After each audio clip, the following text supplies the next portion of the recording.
केन्दुझर जिल्लार किछि परिवहन संस्था उपरे ईडी पक्षरु करा जाइछि बड़ धरणर चढ़ाऊ।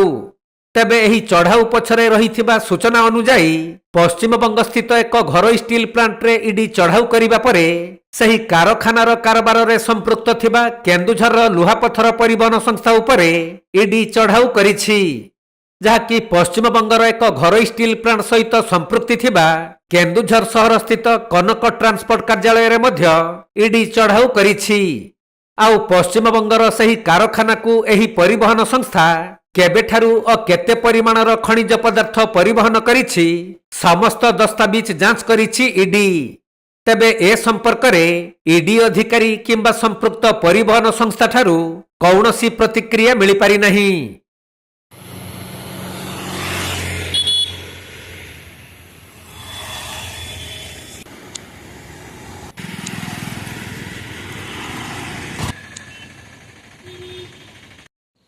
केन्दुझर जिल्लारू दीपेश कुमार बेहेरा रिपोर्ट, कोणार्क लाइव।